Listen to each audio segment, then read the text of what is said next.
All right, everyone. I am so excited about who I have today. She is one of my good friends. I adore everything that she does. This is Victoria. Hi, babes. Hi, I'm so glad you're here. So, we have the deepest, most awesome conversations, and I thought it would be super incredible to just have her on and have a real, raw conversation and just see where it takes us. So, right before we hopped in, we were talking about, I was saying, like, what are you feeling? Like, what are you vibing with today?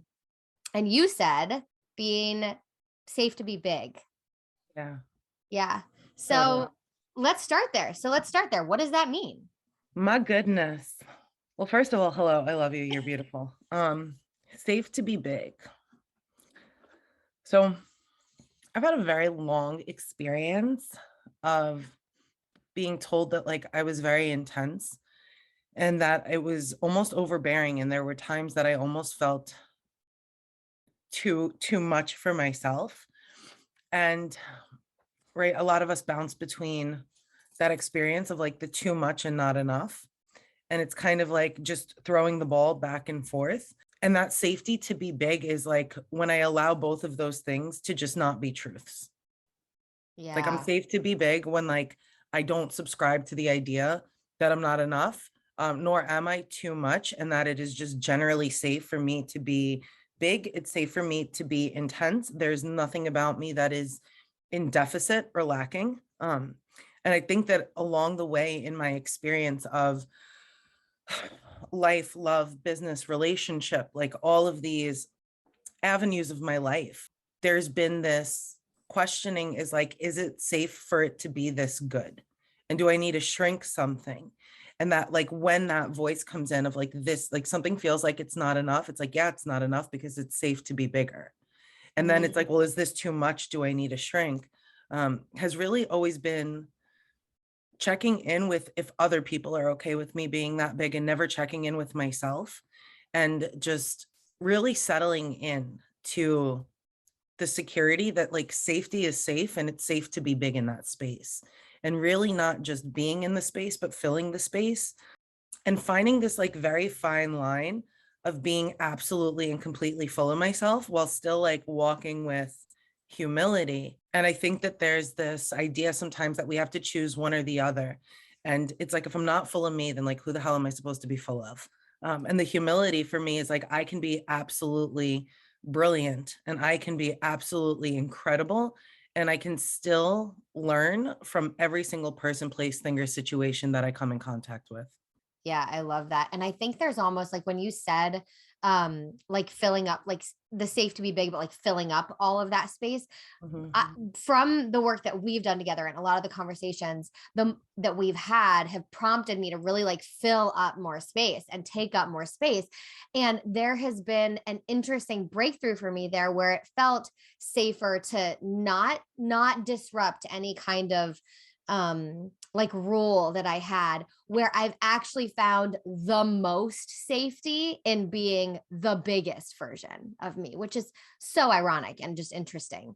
Totally. And I love that you use that word disruption because I feel like it's almost like there's been this experience for me, and I'm sure for other people, where it's like who I am feels disruptive, and that feels wrong. And it's like, no, that's everything about you that's supposed to be right. Like that Yeah. disruption is a necessity. That disruption is what shakes things up. That disruption is what, and I want to be like really intentional with using the word like trigger, Mhm. but it can really activate people in a way that their perception, their experience of like our intensity and our bigness feels disruptive to them. And I never want to say it's like, oh, it's disruptive to their smallness. I don't believe that people like play small. I believe that like people are traumatized, and I believe that people are that there's a fear of being big and because it doesn't feel safe. And I think that it disrupts the narrative. So I think it activates Yes. and disrupts the narrative that it's not safe for them to also take up space and be big. And then I think like just as humans, it's like we have a longing and a desire to feel connection and to feel interconnected with other people, and that sometimes being big and filling that space completely and breaking the rules, it can almost leave us feeling almost like the lone wolf, or it can leave us feeling alone. But when I really have settled into that, it's like, no, it just leaves you settling in as like a leader, and not a leader that is there to lead others, but is there to lead by example, lead themselves. And when we do that from that space of humility, I believe, while still like knowing our power, knowing our brilliance, it moves away from us being somebody that feels security and being put on a pedestal, but rather somebody that is just disrupting a narrative, that encourages people to live larger. Yeah, totally. Oh my gosh. I just love all of that. And I was thinking too, when you said disrupt the narrative, I was thinking the same thing, like it's disrupting a construct, which are like, it's all created by humans. So it's like when you can see that like everything that all of the boxes, the limitations, the upper limits, I know you talk about that we live inside are just like constructs that we've created, that we've decided that we all live by this. So what you're saying, what I hear from you is like the definition of embodied leadership. And it's not necessarily like with the intention of I have to lead all of these people to this exact thing or this exact place where I am. It's like this is the way that I get to lead in my life. I get to like inspire others if they want to come along with it. And but like it's about finding that internal compass of embodied leadership, and that looks different for every single person, different rules, different constructs at play, all of that. But it's really, yeah, it's like unraveling like everything you grow up under, like the hierarchy of all of it and how it's all quote unquote supposed to be. 100%. And I think that the piece there of embodied leadership is that you're not teaching people how to walk your path, you're teaching them how to forge their own. And Exactly. if leadership is not coming from the place that it's teaching others to forge the path that they're meant to walk, then that's dictatorship, that's not leadership. Yeah. And giving people the dignity of their experience and their own awakenings and their own process is something that I believe is like we can only do to the depths we give it to ourselves. Like if I don't know how to give myself spaciousness, I'm going to be trying to force myself and everybody else on the same path. And I think that there's this like real honoring that there is no one size fits all path. And I think that that is like one of the greatest qualities of like leadership is that you're disrupting something in order to encourage people to find what their path is. Yeah, absolutely. Yeah, it's not one way, it's not one path. And gosh, so powerful, so much more here to even dive into. But when I think of, because you speak so much to embodied leadership, and I think of, I'm like in this process of this coming home journey. And I think to how it speaks to our industry as a whole, like when you're trying to lead people in a way that's like on your exact path and taking them through that, it's like out of integrity with the way that we're supposed to exist as humans. Like everybody has their own truth that gets to be fluid and change as they change and they evolve. And so forcing people or asking people to go on this one path to get to this one place is also is out of integrity, but it's also can involve a lot of trauma bonding and like and talking about especially if you're speaking to pain in our industry specifically, we speak to a lot of shadow work and a lot of things that are intense, like traumas and experiences that we've been through that are difficult, that bring up difficult emotions. And so if you're saying you have the answers to those things, it creates like codependency, trauma bonding, and that can be super dangerous in the industry that we're in for people who feel like then something's wrong with them and this person is going to give me the answer because they've been through it too, so they'll tell me exactly what I need to do. And you have to know and have that awareness of they have their own path. We may have been through similar things, but it's still going to look different for everybody. 100%. I think that, part of like being safe to be big is that we have to know that bigness looks different for everybody. Like especially in an online space, what might be big for me may not be big for somebody else. And what might be big for somebody else may feel like nothing to me, right? Like, so it's totally subjective. But I think it's also just this grace of really knowing that we have no idea what is best for anybody. And Yeah. like sometimes like I don't even know what's best for myself. Part of that for me is also right, like the embodiment piece is like, right, like the process of being in the body is like, like this is my home. Like my body is my home.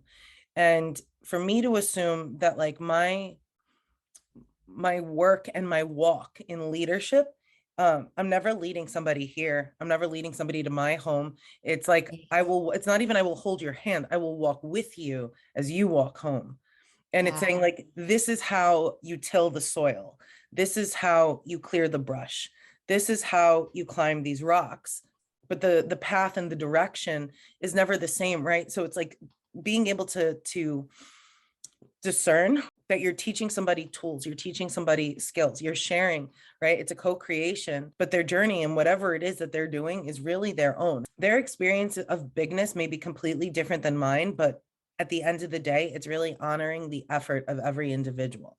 You Mm. know, the destination, I don't know what that means. The destination or the depth may vary depending on who you're talking to and what that bigness looks like. But for me, it's really an honoring of the effort. You know, anybody that is willing to stretch, stretch themselves just a little bit more and a little bit more and really own the edges that they're willing to stand off on. I can't not honor somebody who's willing to stand on the edge of a cliff, even if the edge that I'm standing on is 600 feet above them. And it's Yeah. not that I'm above them, it's just looking that my bigness looks different. The same way that the person standing 600 feet above me is not looking down on me. They're like looking at where I am at my journey and honoring that bigness and that cliff and that edge, and knowing that we are all individually where we are meant to be for our purpose, our dharma, like whatever it is that we're in devotion to. For me, that really allows me to like eliminate the comparison game of Mhm. the comparison game and thinking that I know where other people are there to be. I'm not that powerful to know what other people's paths are supposed to look like. And if I'm looking at other people's paths, then I'm pretty much diverted from my own. So it's like staying in my lane, Yeah. staying in my lane and knowing where, and like that for me is the integrity, is like really staying in my lane.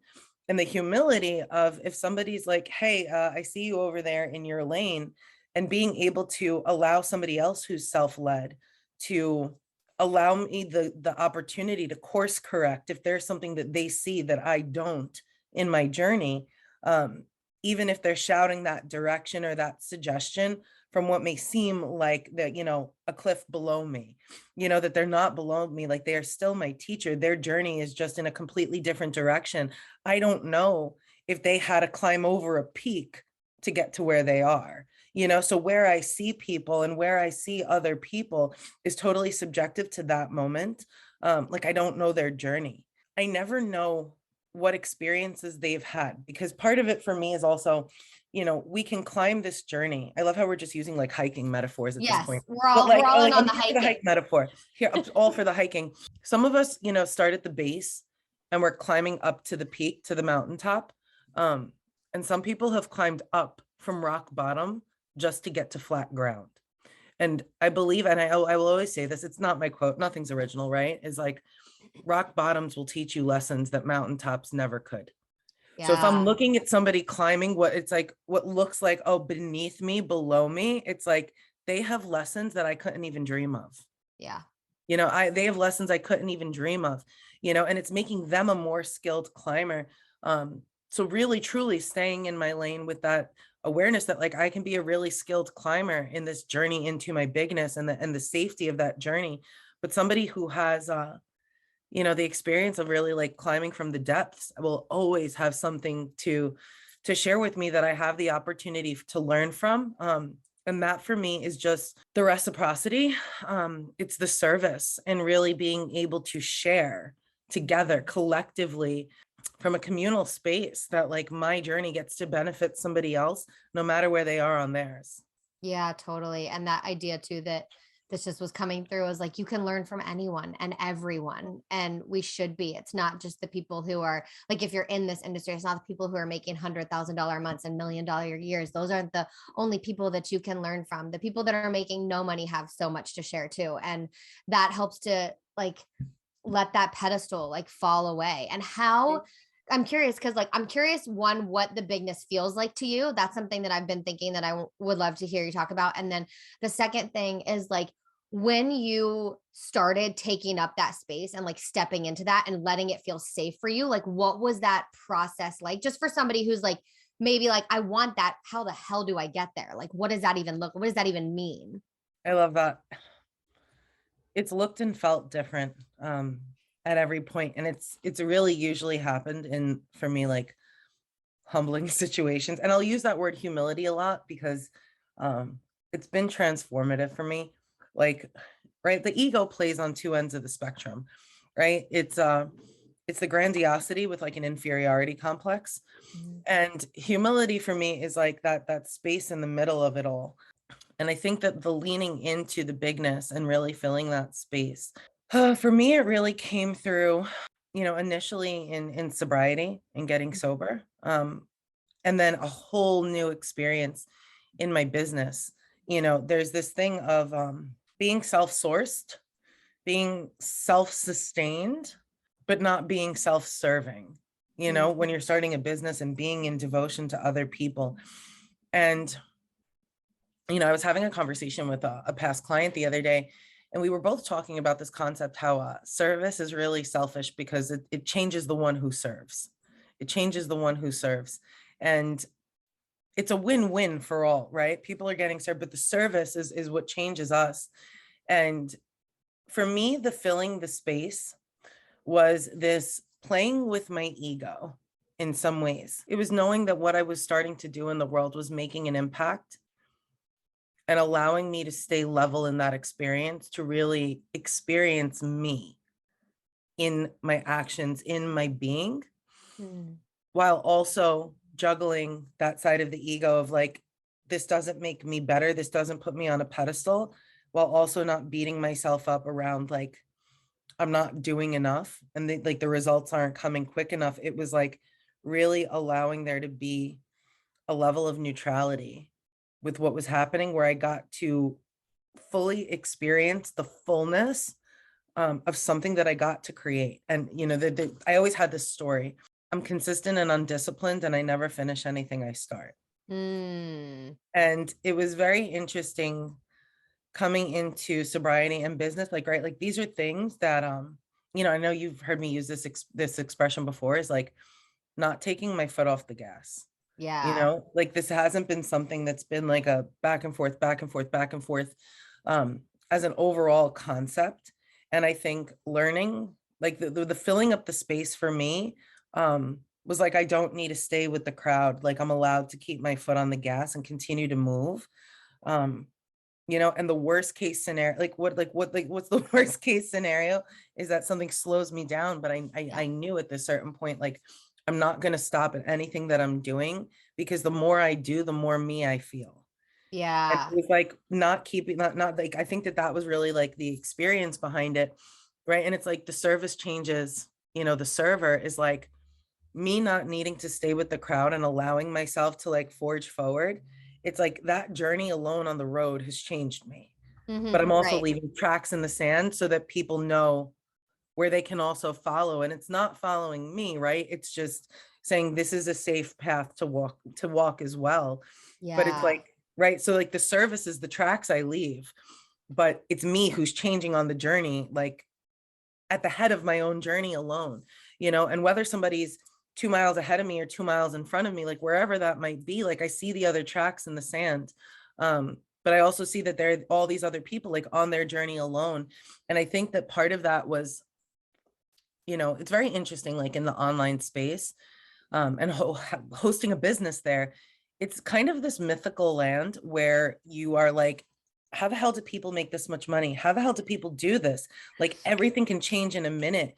Mm-hmm. And there was something about it that opened me up to like the possibility of like magic, like really Yeah. truly just like magic, and the things that people wish for and dream of. And it was like, what do you mean? Like all I have to do is make like an Instagram account, get on there, be myself, and like sell things that help people live a better life. Like that's really like, right, because that's really what I do. Like that's Yeah. the only thing I do. And there was something about that I think it felt like the reward was too big for Yeah. feeling like I didn't have to do enough. Yeah. Yeah. And I think that transition of like beginning to fill that space was learning that I don't need to do more to be enough. Like I Yes. really just have to be who I am, Yeah. and that the journey is going to reveal to me who I am, and I will continue to feel more of myself. And in that process, um, I will make an impact on other people that is bigger than any of the rewards that I could get from my actions through my business in that space. Yeah, totally. It's like that. We talked the other day about like it's almost like it feels too easy, or it feels like the too good to be true. Like, and something when I was thinking about what I wanted to talk to you about today that came through, this exact quote, which is funny. I didn't even mention it before we hopped on, but it was like, just because we don't believe it doesn't mean it's not true, or doesn't mean it can't happen. Yeah. And that, yeah, and that for me, I'll say, like, I love hearing what bigness feels like and what it is to you, because for me, it's like it's different for everybody, like we said. And I think it is my story with that is really different, where I have a lot of people pleasing, like so many of us do, but like people pleasing tendencies. And so my bigness really looked like creating a lot of very clear boundaries, Mm. unraveling a lot of rules, like a lot of rules. You and I unraveled so many in the last month together, where I'd come in and you would ask me the same question over and over again, which is like, what rule are you brushing up against? And so I started to hear Vic in my head, like, what rule are you brushing up against? Like, what rule is this illuminating for you? And so too, that was such a great place for me to start with this, and like taking up more space. So if you're listening and you're like, where do I start? I feel like that was one of the things that you gave me really early on, that just everything clicked. It was like I started to see the patterns of all the rules and how they come together to form all of these constructs that like I put myself inside, and all of my upper limits to joy, to happiness, to abundance. Like it really is like, just because you don't believe it doesn't mean it can't happen, doesn't mean it's not true, and doesn't mean it can't be true for you. We 100%. just get to shift it. 100%. And I think for so many of us, because we're used to over giving, over delivering, putting other people before us, so their needs, their thoughts, their feeling, whatever it is. And not saying obviously not to, right, honor and think about other people, but that for so many people, especially for those of us that identify as women, boundaries is going to give you more than Mhm. opening yourself more. Yeah. And that boundaries, like it's like the key to reception is truly about boundaries, Yeah. and your energetic availability and the way Mhm. that you direct it. And, like, and I'll always say this because like, it's just like, like when I hear it, it's like, I'm like, no, this is not true. All right, I'm going to rewind this for a second. I was having a conversation with a client yesterday, love her to death. Danielle, if you ever listen to this, I love you. But we were talking about when I always am looking, or I've always had a thought that there's something wrong. I'm always looking for there's something to be wrong. And I will, right. And, I had this ex, and I've been talking about this individual a lot lately. Like, what is coming up here? I'll have to reflect on that later. But um, he had said to me once, like, you're always going to find what you're looking for. And it Mhm. was like me in the middle of like an anxious attachment tailspin about like, are you talking to other people? Show me your phone. And he's like, you're always going to find what you're looking for. And part of me was like, I mean, this is a pretty point blank thing that like I'm speaking about, like looking for here. And it felt manipulative, but like all of that aside, the statement really stuck with me. And it's the Yeah. truth. Like I will always find what I'm looking for.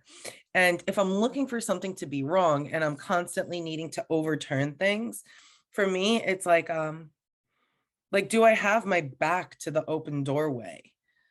And I'm just over here looking for the Mm. thing that's wrong. Like, do I know how to turn around? Do I have a level of like boundaries with myself on a personal level where I don't allow myself to be consumed? Or do I have rules that this has to be hard in order for this to happen? Do I have to struggle in order to find love? Do I need to work my ass off in order to get success?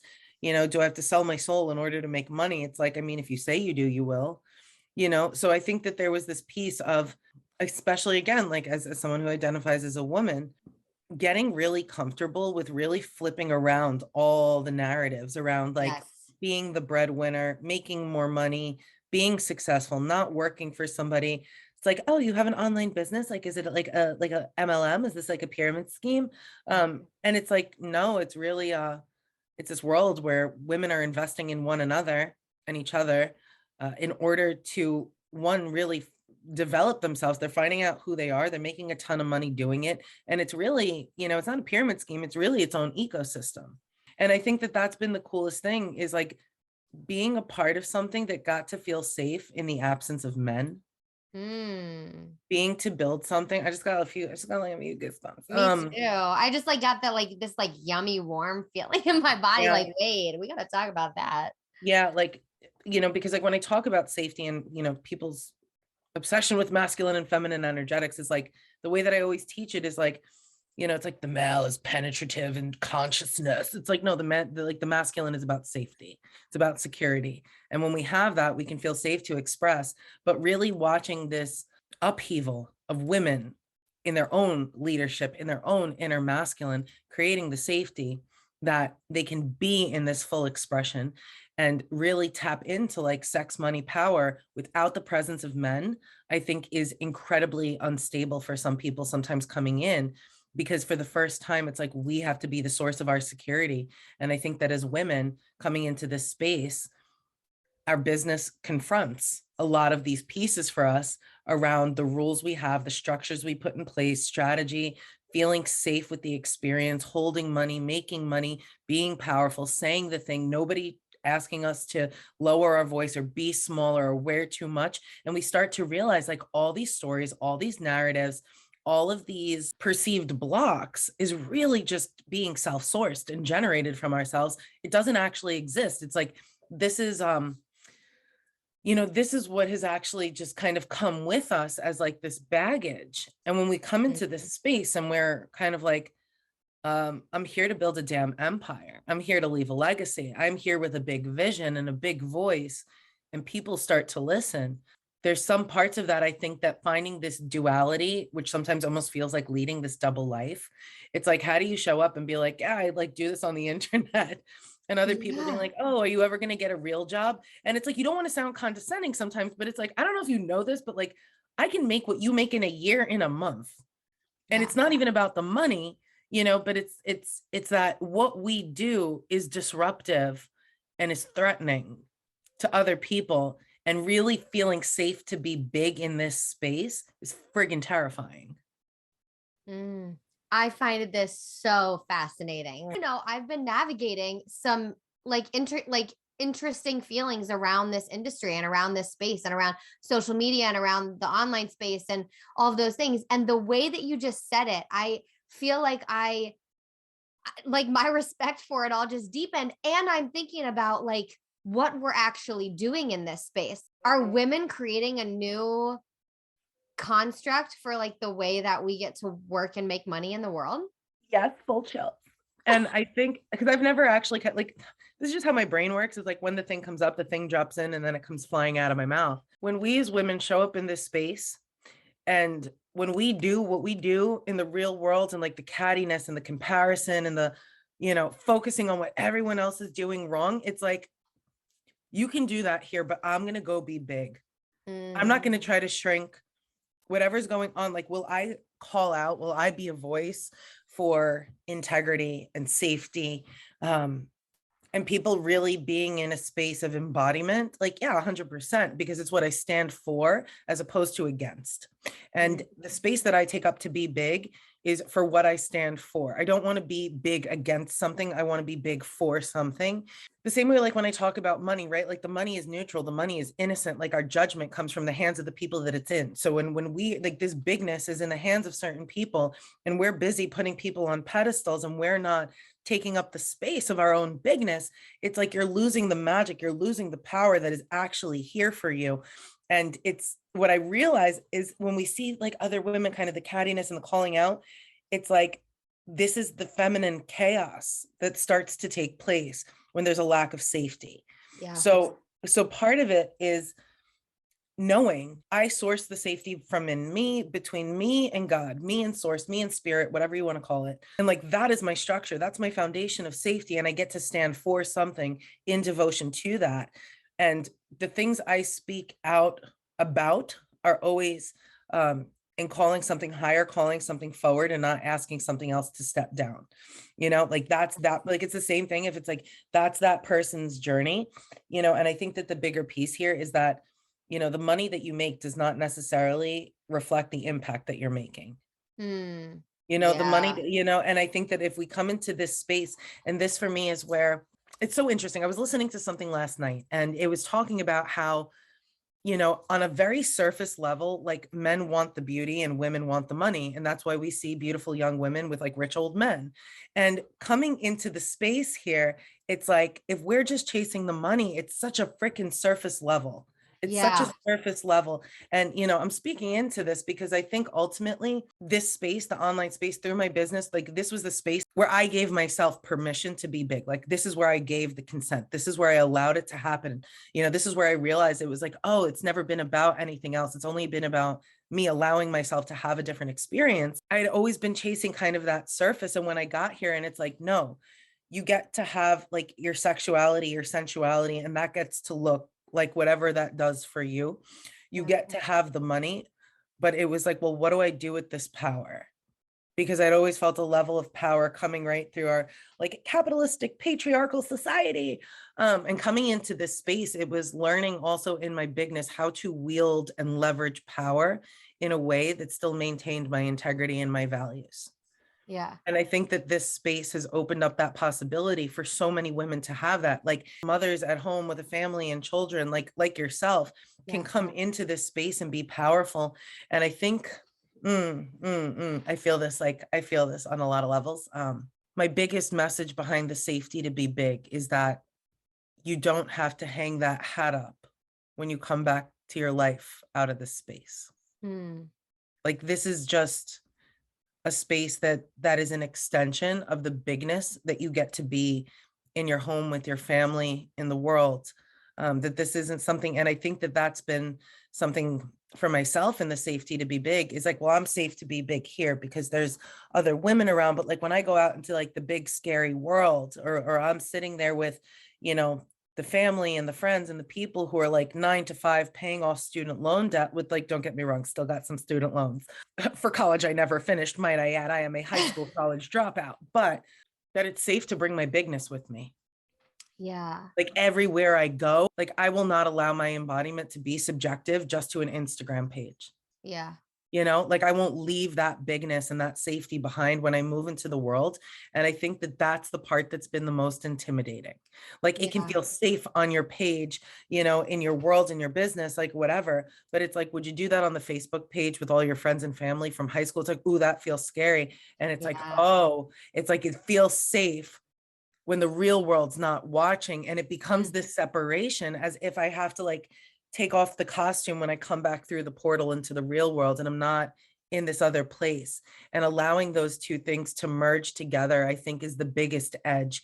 And our edges that we need in one place in life is going to reflect everywhere. And I think that that's like the unleashing and the blending and the unifying and the harmony that we get to bring in, where we don't have to be somebody different, where it doesn't feel, because for me that feels like, and I used this expression with you in another context before, it's like Peter Pan trying to sew his shadow back on.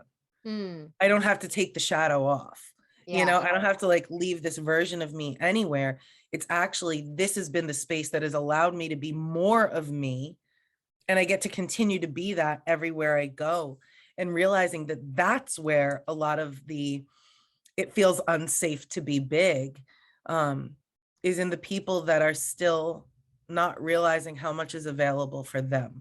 Yeah. So amazing. So interesting. I had so many thoughts like when you were talking, but I was just wanted to be really present with what you're saying. And I think it just, it's so pertinent to kind of what you and I have both been navigating and like feeling into, but especially like with where I am. And I think just what you said about it all needs to be integrated for it to feel whole. And I've been feeling like a big separation between the online world and like my online life and my real life. And I think, part of me as a mom of 2 kids, there's a big part of me that doesn't want to bring my kids online. I did it with Isla when she was really young. And then that part of my life, I don't know. Like there's a part of me that struggles with the like they're not giving consent to be online. It's like I don't know that I really want to share them. And so then, but there's such a huge part of my life. My husband's not really online.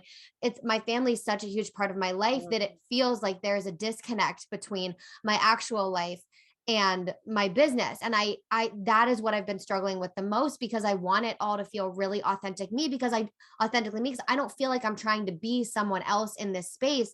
I Mhm. am being me, but then I unplug and I'm happier, and I'm navigating why the fuck that's happening, and why there's this, because it's not polarity and it's not duality, it's a disconnect.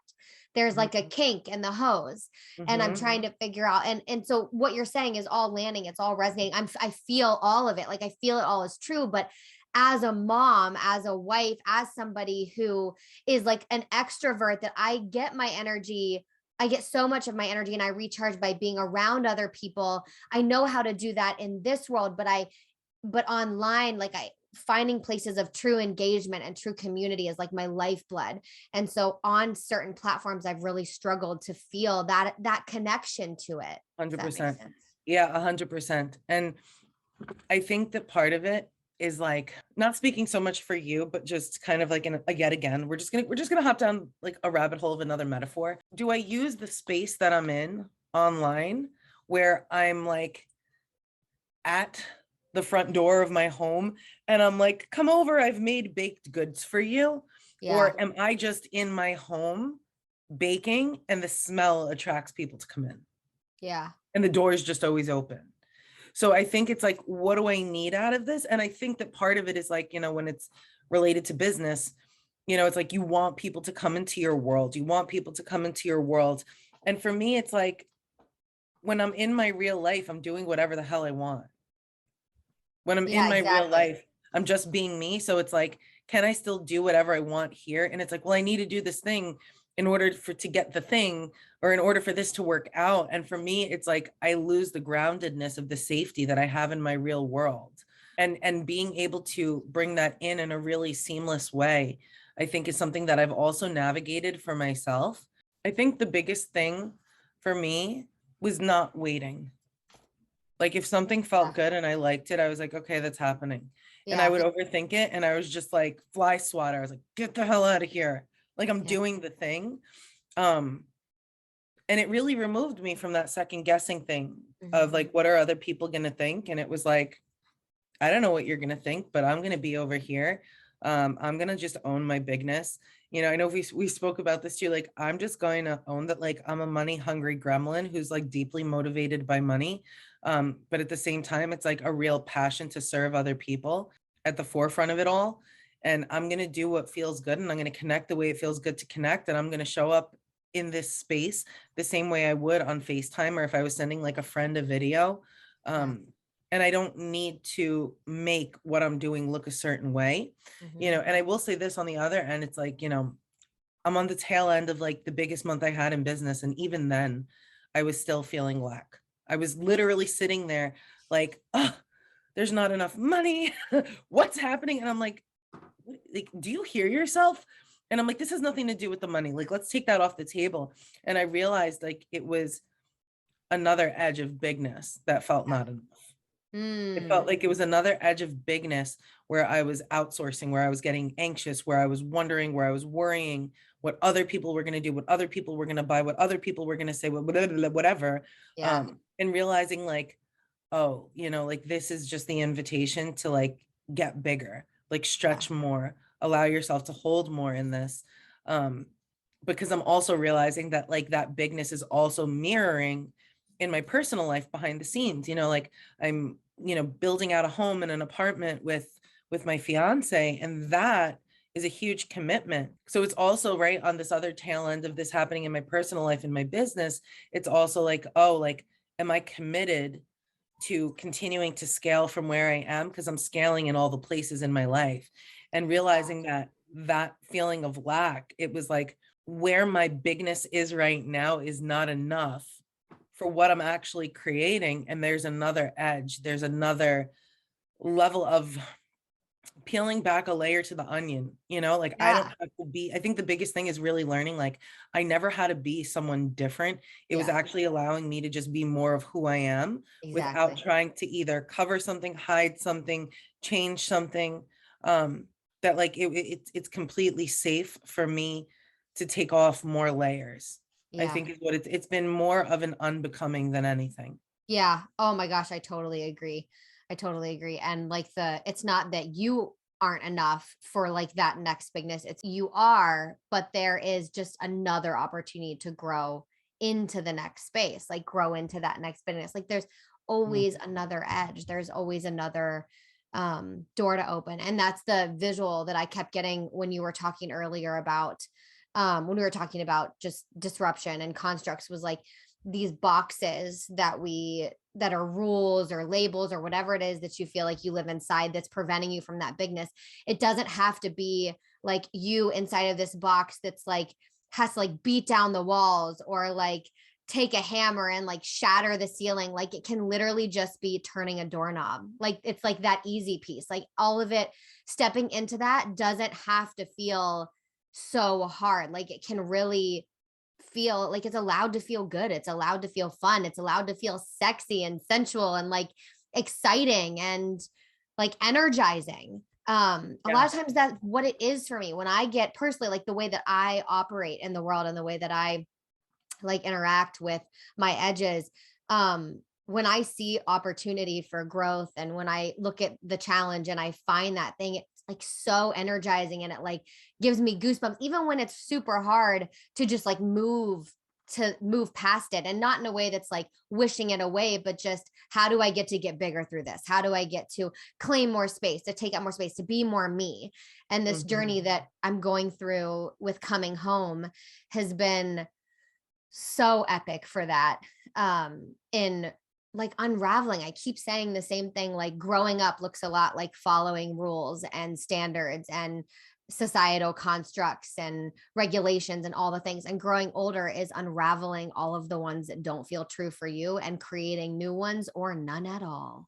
100%. First thing, if anybody listens to this and you're not already in coming home, you need to be, because it's just been such an incredible place to just check in, reground, re-anchor.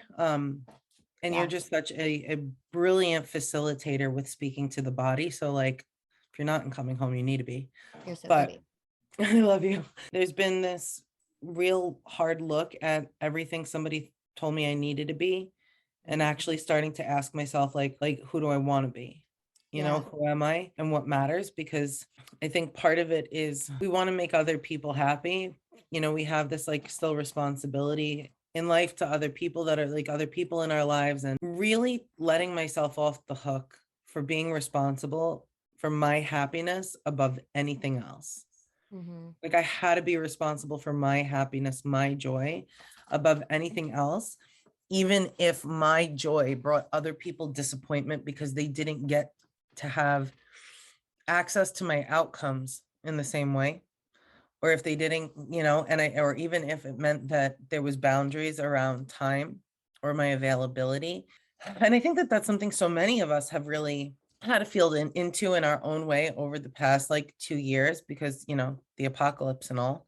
Yeah. Um, but like really feeling into like, you know, I think we've all had this, you know, and I hold so much compassion for the variety of experience that's taken place over the past um like 2 3 year, I don't know, we've been in Yeah, here forever, but you know I what I know. mean. And because there's some people who have like thrived in this time, and there's other people that this time has been um the most traumatic and debilitating experience of their Mhm. life. And I think that that just speaks into people's need to be connected, Yeah. but also people's need um for the spaciousness to be alone. Yeah, it's like connectedness to everyone else, but also deep connectedness to yourself. And this is like literally what I talked about on coming home this morning, but just about like how you have to feel like that sovereignty within yourself and build that trust with not like your mind, but build this trust with your body so that like when you come into contact with like chaos in the outside world, chaos in social media, chaos with technology, with whatever it is, or challenge, that you meet it with this like grounded anchoredness and self-awareness and knowing that it just gets to be a new edge.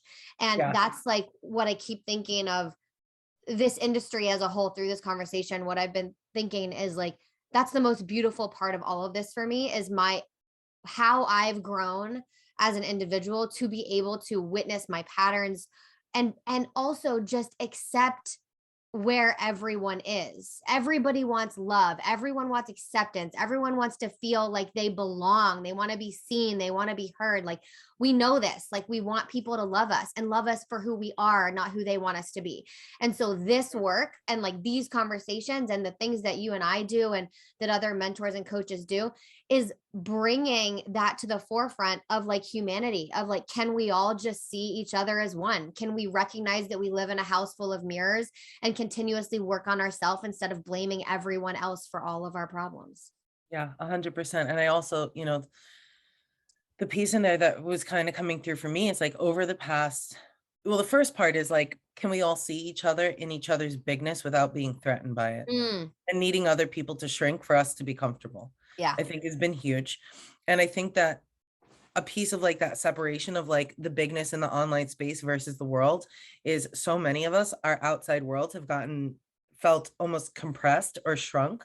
And the online world has expanded and it's almost become an escape where we narcotize, where we numb ourselves from like what's taking place in the world, right? And so much of my work and as well as yours is around the nervous system, is like the world is in a collective trauma response and a freeze where we're almost so desensitized to what's going on. It's like we're almost careless about it at this point. Not all people, Yeah.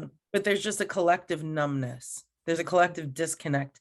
And I think that so many people have found the online space, but part of it that has been a disservice is that for the sake of technology, we're able to really curate things the way we want things to be seen.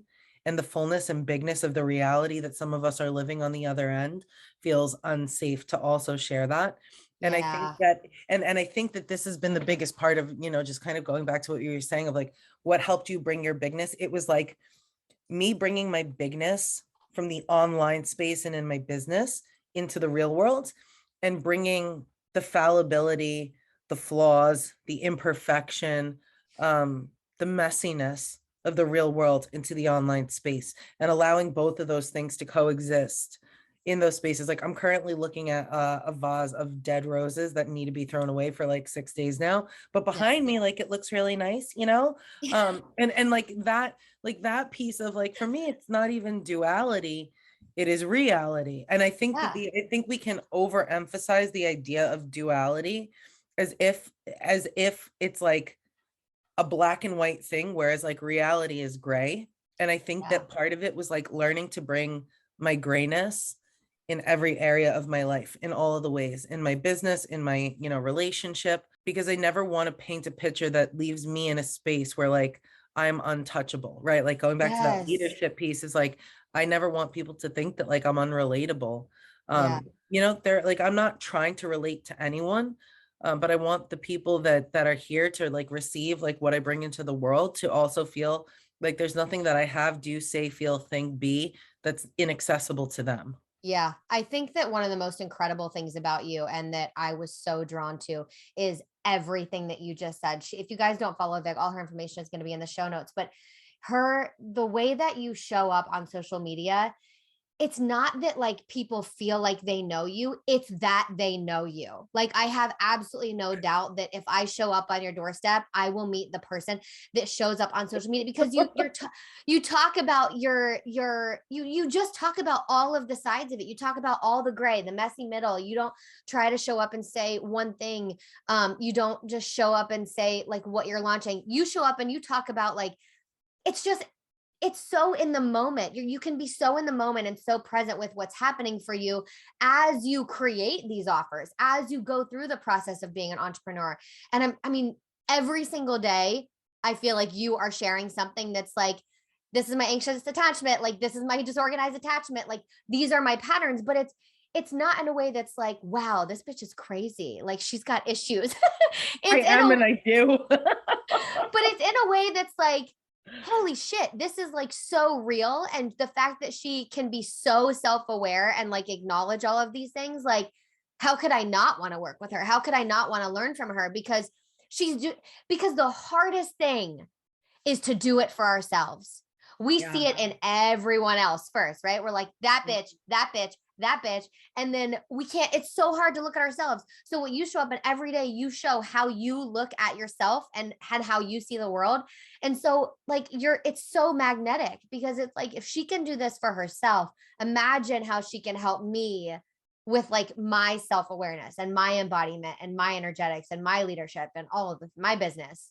Yeah. And I appreciate that. I love that reflection. I appreciate that so much. And I think the funny thing is like right now, I won't lie, like my hair looks pretty decent, but like I have It on no looks bra. amazing. Yeah, like I have no bra on. I have the same sweatpants I went to bed in. Like I washed my face and brushed my teeth this morning. Maybe I brushed my teeth. I don't honestly know. And I'm honestly okay with that. Uh, but I think that like the part of it is that when people are like, how do you do this? It's like that's the part for me where I'm like, this is just literally who I am. Yeah. And I think it was getting to that point because there was a point where it was like I needed to do my makeup or I needed to make sure I had the right thing to say, you know, and I still have those moments of like overthinking myself. Is this good enough? Should I do this? Should I say that? Can I do this? Can I be this big? Am I like, is there too much ego here? And like at times, hell yeah, there is. Hell yeah, there's too much ego. Sometimes, can I do this? Yeah, you can do that, but that's a damn terrible idea, you know, but I think that it's also giving myself so much immense grace to just make a mess because I'm a messy person. That's the reality, you know, like I can still be a messy person. And I think that that was the biggest thing of like, there was a few months ago, I was like, really just like identity and identity and identity. And it was like, identity wanted me to be someone that was so consistent in certain ways, all the time, and like what that was supposed to look like. And for me, it was like introducing this idea of self-concept, of learning how to filter out anything that I think, see, feel, or believe about myself that doesn't make me feel good, and then just being like, that's not me. Yeah. And like being the person that has to uphold a certain identity all the time feels just too limiting. So it for me, it's more like, what do I believe the person of me right now is capable of having and doing? And I heard it was like a great podcast. And this woman was talking about how she said with her self-concept, she was like, she's like, I've been really wanting to clean my room and, change my drapes or whatever it is. But I also want this, like, I want a 6-figure month in business. And she's like, I had to ask myself, like, can the 6-figure version of me, or like the version of me that makes 6 figures, have like dusty drapes?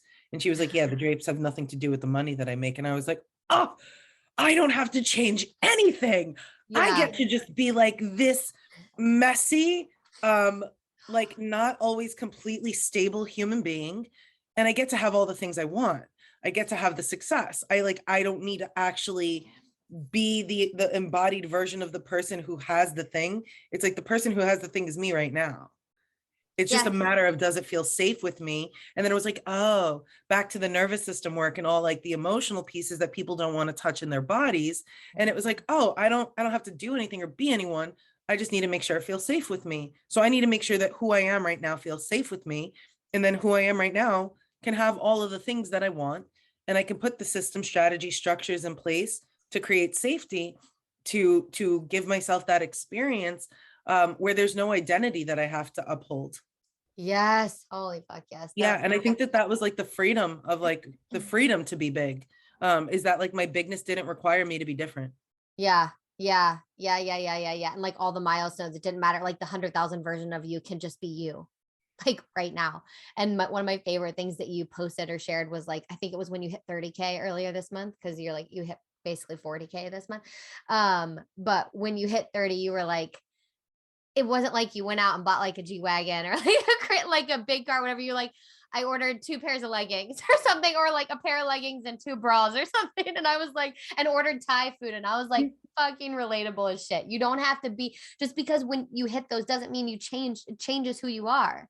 Yes. Like me going out and getting like a balloon would just not be me. Right. Like me is like, I can't possibly see that.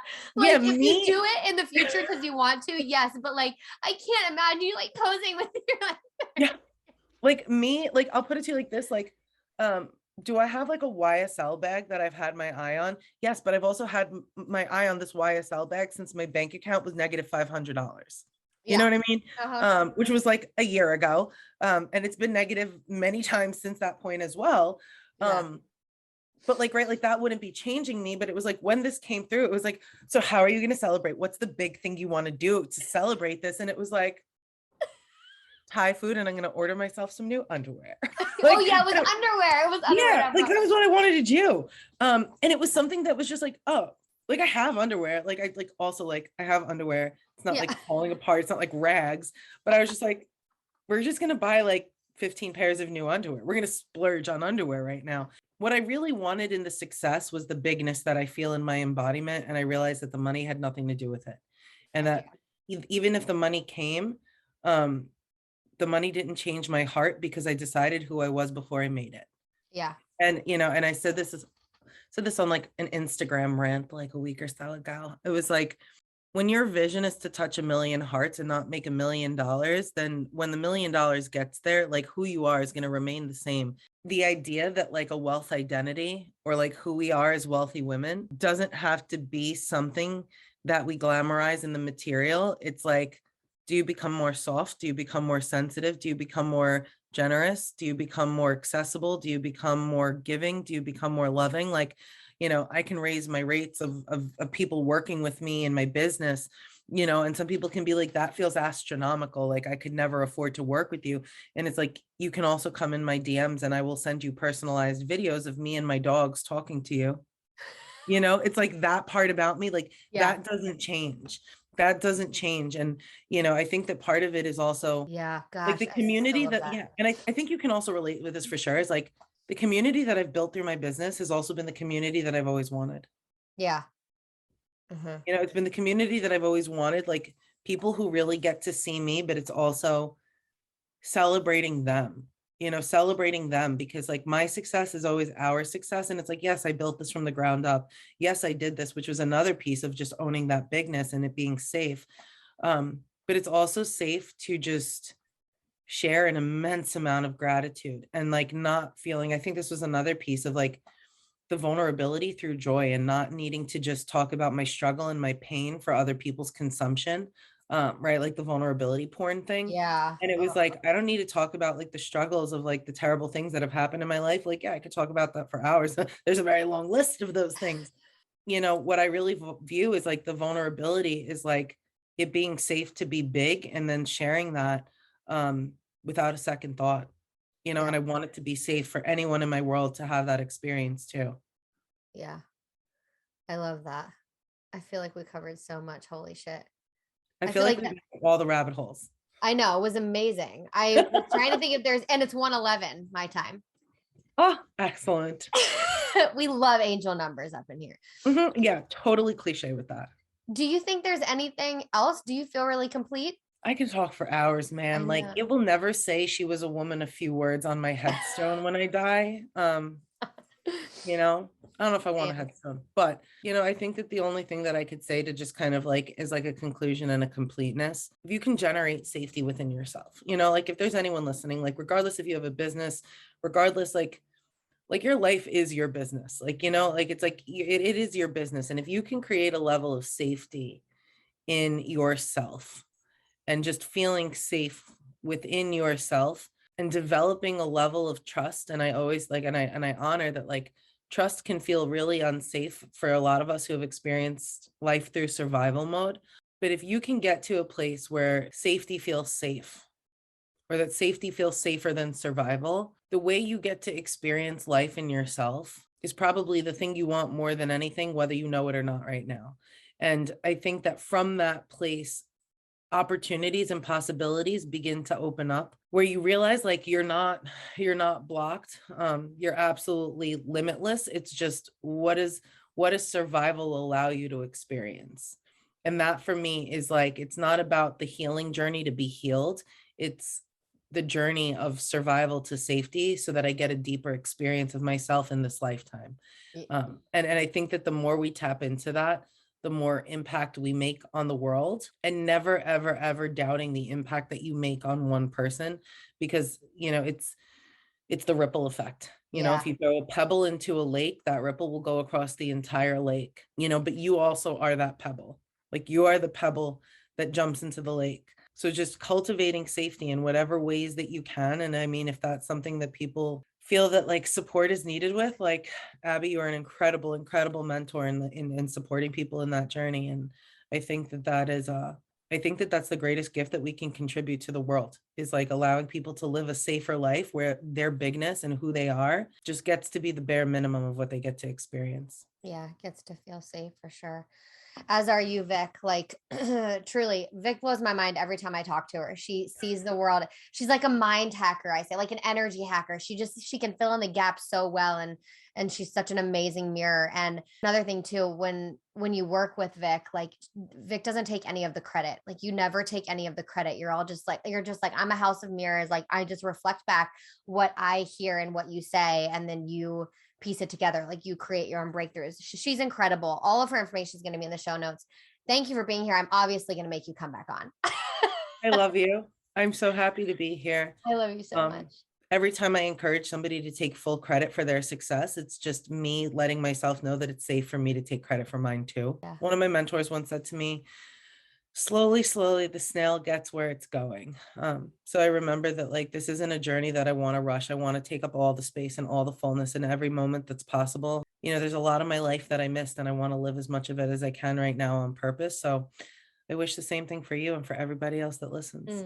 I've never heard you say that before, but I feel that with you like so much in the way that you serve and how you just deliver everything, like over give, over deliver, and just are so incredible and create the most amazing things. So I love you tons. Thank you for being here. I love you.